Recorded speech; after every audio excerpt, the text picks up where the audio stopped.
সেখানে কি করে বুঝবো তার ভালোবাসাটা সত্যি? আমাদের মনে একটা প্রশ্ন জাগে, আমি যাকে ভালোবাসি সেও আমাকে সত্যিকারের ভালোবাসে তো? যার জন্য এত ভাবি, এত করি, তার ভালোবাসা সত্যি তো? যেখানে মানুষের মুখ আর মুখোশ আলাদা করা যায় না, সেখানে কি করে বুঝবো তার ভালোবাসাটা সত্যি? এমনও তো হতে পারে সেটা অভিনয়। মাঝে মাঝে কিছু খারাপ সিচুয়েশন আমাদের জীবনে আসে, আমরা ইনসিকিউর ফিল করি, মনে হয় সে যদি ছেড়ে চলে যায়, সে আমাকে ঠকাচ্ছে না তো? কি করে বুঝবো তার ভালোবাসা সত্যি নাকি? যদি তোমার মনেও এই প্রশ্নগুলো জেগে থাকে, যদি তোমারও এই রকম ফিল হয়, আজকের ভিডিওটা স্পেশালি তোমার জন্য। আমি তোমাদের সাথে 5টা সাইন শেয়ার করব, যদি মিলে যায় তাহলে তুমি নিশ্চিত তোমার ভালোবাসার মানুষ শুধু তোমাকেই ভালোবাসে, তুমি ভীষণ লাকি। আর যদি মিলে না যায় তাহলে বুঝে যেও তোমাকে একটু সাবধান হতে হবে, প্রয়োজনে সরে আসতে হবে। নাম্বার 1, তোমাকে যদি সত্যিকারের ভালোবাসে তাহলে সে তোমার জন্য এফোর্ট নেবে, সে নিজে থেকে কিছু করার চেষ্টা করবে। সবার প্রথমে বলি, সে কিন্তু তোমাকে নিজে থেকে কল করবে, টেক্সট করবে, সব সময় তুমিই করবে, তারপর রিপ্লাই করবে সে। তাহলে কিন্তু সেটা সত্যি নয় ভালোবাসা।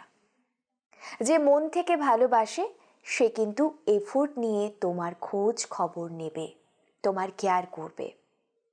কিন্তু যদি এই রকমটা না হয় তাহলে বুঝে যেতে হবে যে তার কিন্তু তোমার প্রতি এখনো টান তৈরি হয়নি। দেখো, যাকে মানুষ সত্যিকারের ভালোবাসে তার জন্য সে সবসময় উদ্গ্রীব হয়ে থাকে যে কখন কথা বলবে। আমি কিন্তু এখানে বলছি না যে তোমার পার্টনার তোমাকে সারাক্ষণ কল করবে, সারাক্ষণ টেক্সট করবে, নো। সে কিন্তু তোমাকে রুটিন মেনে অনেকটা রিচুয়ালের মতো কনস্ট্যান্টলি কল করবে।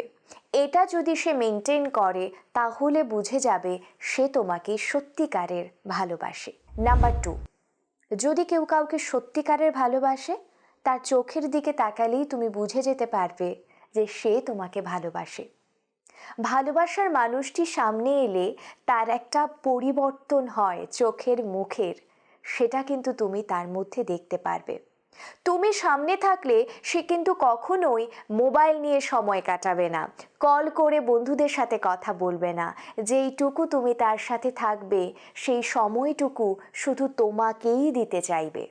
যদি এইরকমটা সে তোমার জন্য করে তাহলে তুমি ভীষণ লাকি। নাম্বার 3, যে তোমাকে সত্যিকারের ভালোবাসবে না, তোমার সমস্ত কিছু সে সুন্দর করে নোটিস করবে। মানে তোমার ড্রেসের কালার, তোমার হেয়ার কালার, তোমার হেয়ার কাট, তোমার টিপের কালার, এভরিথিং। এবং একটা ছোট সেফটি পিনও কিন্তু তার নজর এড়াবে না।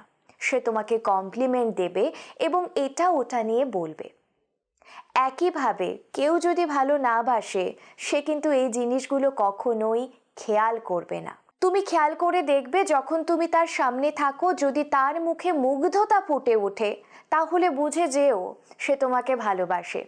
কিন্তু যদি এমনটা হয় যে তুমি সামনে বসে আছো, সে মোবাইল খোঁচাচ্ছে, কারোর সাথে কথা বলছে, তোমার উপর কোনো আগ্রহ নেই, সে ছটফট করছে এখান থেকে চলে যাওয়ার জন্য, কিংবা যদি দেখো তোমার ব্যাপারে শুধু ভুলগুলোই তার চোখে পড়ছে, তাহলে এটা ভালোবাসা হতে পারে না। দেখো, ভালোবাসলে কিন্তু সে অল্প বিস্তর জেলাস হবে। যদি কারো নাম শুনে তোমার উপর রেগে যায়, কিংবা দুটো কথা শোনায়, কিংবা তার মুখ ভার হয়, তাহলে বুঝে যাবে এটা কিন্তু ভালোবাসার থেকেই, সে একটু জেলাস ফিল করছে। কিন্তু যদি এমনটা হয় যে সবার কথা শুনলেই সে রেগে যাচ্ছে, তোমার কোনো বন্ধু, তোমার কোনো ফ্যামিলি মেম্বার কাউকেই দেখতে পারছে না, তার মানে এটা টক্সিসিটি, তার মানে এটা একটা রেড ফ্ল্যাগ, তার মানে তুমি ভবিষ্যতে বিপদে পড়বে, আগের থেকে সাবধান হয়ে যাও। যদি তুমি তার জন্য স্পেশাল হও, তোমাকে স্পেশাল ফিল করাবে। যদি সে তোমাকে সত্যিকারের ভালোবাসে তাহলে অনেক কাজের মাঝখানেও তোমার জন্য সময় বের করবে। যদি তুমি স্পেশাল হও, তোমার খেয়াল রাখবে, সব সময় তোমাকে বলতে হবে না কেন আমাকে সময় দিচ্ছ না, কেন তুমি বিজি, কেন তুমি আমার সাথে দেখা করো না, কিচ্ছু বলতে হবে না। সে সব কিছুর মাঝখানেও তোমার জন্য সময় বের করবে, এটাই সত্যি। এই 5টা সাইন যদি তোমার সাথে মিলে যায়, তুমি নিশ্চিত থেকো তুমি ভীষণ লাকি। আর যদি মিলে না যায়, তাহলে একটু বুঝে শুনে চলো, নিজের ইমোশনকে কম ইনভেস্ট করো। আজকের ভিডিও যদি তোমাদের ভালো লাগে কমেন্ট করে জানাবে। কোন টপিকে ভিডিও চাইছো সেটাও আমাকে কমেন্ট করে জানাতে পারো। প্রত্যেকে অনেক ভালো থেকো।